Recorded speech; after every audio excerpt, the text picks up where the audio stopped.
Good afternoon and welcome to Unpacked Lunch today. My name's Becky. As you can see, I'm not Johnny, who normally does these interviews, but Johnny's away at the moment. And this Unpacked Lunch is just an opportunity for us to chat a little bit further about what was talked about on Sunday, maybe dive a bit deeper into that. So if you're with us, welcome. Maybe drop down in the chat who you are, where you're from, and maybe what you're eating for your lunch today. I'm not going to eat my lunch at the same time, but maybe let us know what you've got in front of you on your plate. But we had Steve speaking on Sunday, and so hopefully I'm going to invite Steve to join me. So Steve, are you there? Hey, hi Becky, good to see you. Thanks, and you? Hey, thanks so much for doing this. Johnny, as you say, is away on holiday. I saw some snaps of him just along Loch Ness and places like that. So he's obviously having a bit of a ball. So thank you for stepping in. Oh no, it's fine, you're welcome. So Steve, we've been in this series looking at what's being called When Pigs Fly, and we've been looking at miracles, haven't we? And you spoke on Sunday, but can you just tell us what are miracles? How would you explain a miracle to someone? Yeah, I think a miracle is when the God of heaven intervenes here on earth. In other words, it's some kind of supernatural occurrance where the outcome is different to what's expected. So this, by definition, means that miracles are not the norm. So we can talk about miracles. In fact, people do talk about miracles in different ways. So, you know, if someone gets up at 5 o'clock in the morning and they see the sunrise, they might say that it's a miracle that they're witnessing. It's a miracle of a new day. And well, yeah, in a way it is, but actually that's the way that God has organized our universe and our world. So in fact, you know, if you get up the next day, it's going to happen again. So it doesn't go against the norm. In the same way as often when when a child is born, we hold the baby. In fact, you know, it was a year and a bit ago when you were doing that yourself, weren't you? Just of being able to hold a baby and just think this is such a miracle. And in a way it is, but in a way it's the way in which God has designed how we reproduce, you know. So it might be a miracle baby if it's through IVF or something like that, but they are amazing gifts, and in a sense they're miracles, but it's really, that's how God has already designed the universe to work. So I think a miracle is when something happens that goes against the norm. Mm-hmm. And if we've grown up in church, or if we've read the Bible, we'll see miracles in the Bible. And if we've had some kind of crazy experience of miracle ourselves, then we'll say, yes, we believe in miracles. Yeah. But do miracles really happen today? Because we don't seem to see them that much. Yeah, I think they do. I think from my experience, they have. I mentioned on Sunday of when I was driving back from Iron, and there was this lorry coming towards me, and another car overtook. And I've driven along that road several times since, and I've looked, and I honestly don't know how we survived without a head-on collision. You know, a lorry and then 2 cars on this road, and I do believe that God protected me at that time. But I think God has protected Sarah and my marriage. The early years for us were incredibly difficult, and I think that a number of marriages in that situation wouldn't have survived, but I think we both recognize God's protection over us during those incredibly stressful and difficult times. I would definitely recognize God's protection over my kids in losing their mum at a very young age, and to see how they've turned out, I just think is amazing.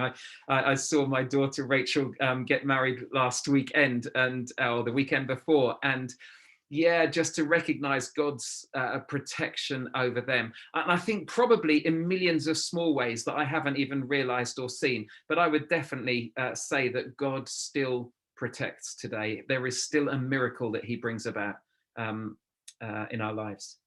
Yeah, no, that's fab. I think for some people watching this, you might be saying, yeah, that's great, you've had that protection here, here, and here, but maybe I've not seen that in my life. Yeah. And there's so many times people could reel off, well, God didn't protect me here, he let this happen. Yeah. This happened, so and so died, you know. So how can we speak into that when it doesn't always look like God protects us? Yeah, sure. Well, I think we need to speak into it because it's part of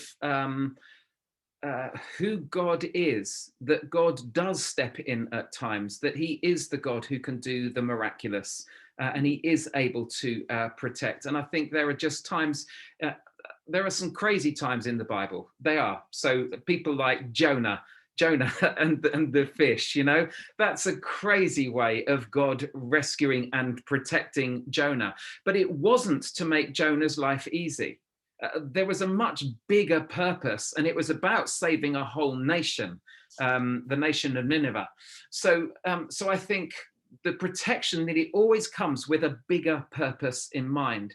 So there was a time for the people of Israel when they had been rescued from Egypt, that God had protected them as they'd made their way through the Red Sea on dry land. And they come to the other side and they have these 40 years of wandering. And during those 40 years, it was just because they didn't trust God. They were constantly grumbling and complaining and not trusting. And so God reminds them of his protection by removing it for a short time. And he takes his hand of protection off these people in the desert. And the snakes, which lived in the desert, were suddenly allowed into the camp. Well, they never realized that God was protecting them until that point. And then all of a sudden, these snakes were biting people and people were dying from these poisonous, venomous bites. And so God instructs Moses to take this kind of this rod and to put a bronze snake on it and to place it in the middle of the camp, so that as people looked at it, they would be protected and healed. And the Bible talks about how God protected them in such an unusual way. And so on Sunday, I spoke about another protection in the New Testament of Paul and Silas, and of how God didn't protect them from the beatings and from being arrested and being thrown in prison. But then at the right time, God brings about his protection, this miracle of protection through this earthquake, where the chains fall off them, the prison doors open. And it's not just for Paul and Silas to escape and for the other prisoners to escape. No, this was for a bigger purpose, for the jailer and his whole family to discover who Jesus was and have their lives changed by him. So I just think we have to speak about it, because these stories come up time and time again, these miraculous stories.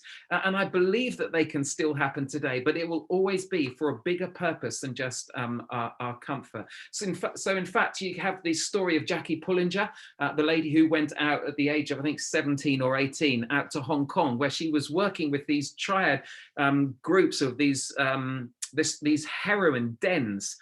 And there's this single girl who's honestly didn't have a hope, really, but God's protection was on her. And the work that happened within the walled city was just dramatic and incredible. And so why did he protect her? Well, it wasn't just to make life nice for her, because life wasn't particularly nice for her. He protected her because he had a bigger picture in mind.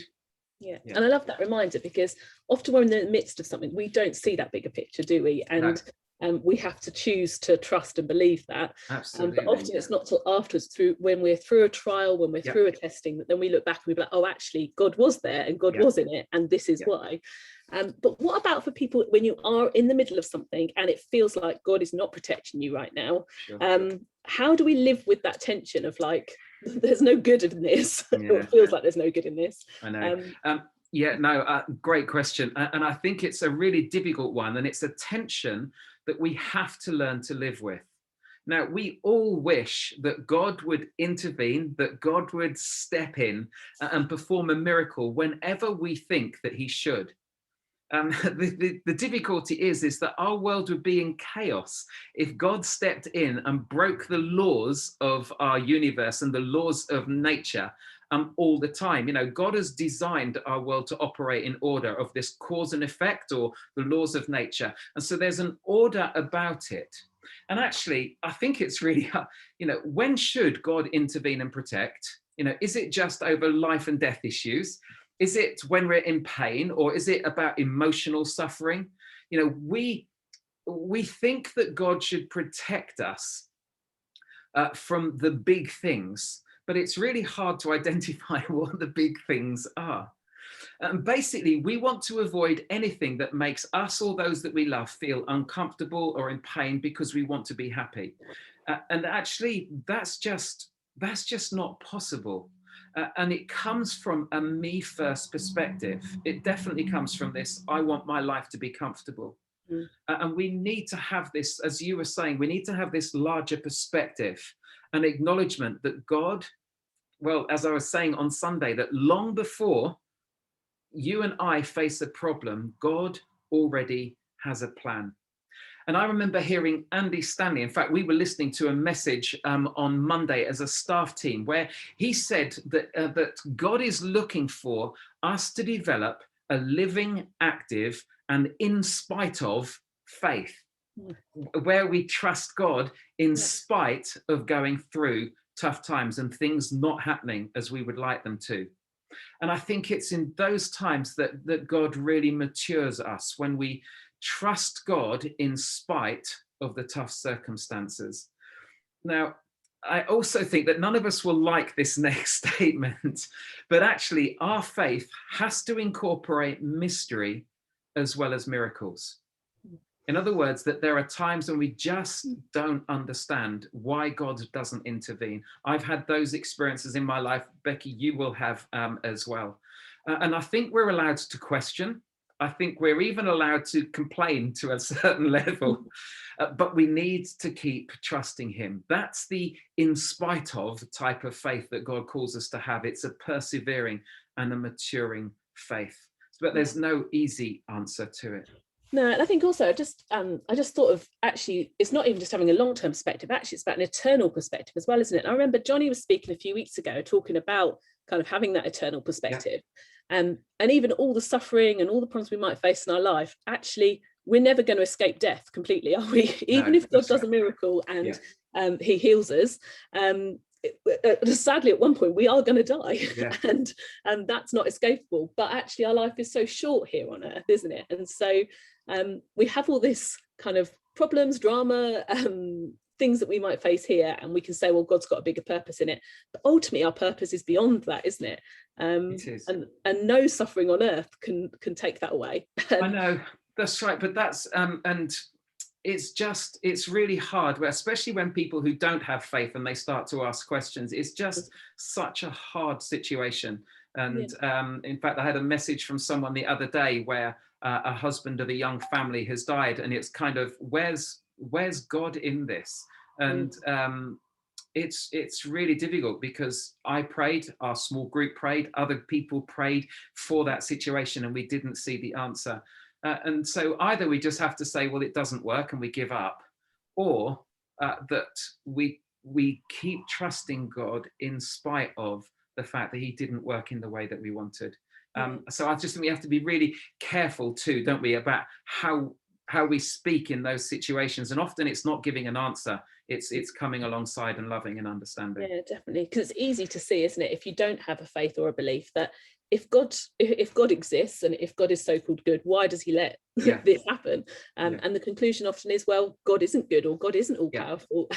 And you're right, we have an opportunity there, don't we, to step in and to love and support and show grace and love, and try and point a different way, don't we? Yeah, that's right. So off the back of Sunday's talk, what people have heard, if they've watched it, or this conversation here, what can people do with this kind of tension and dilemma that we might live with?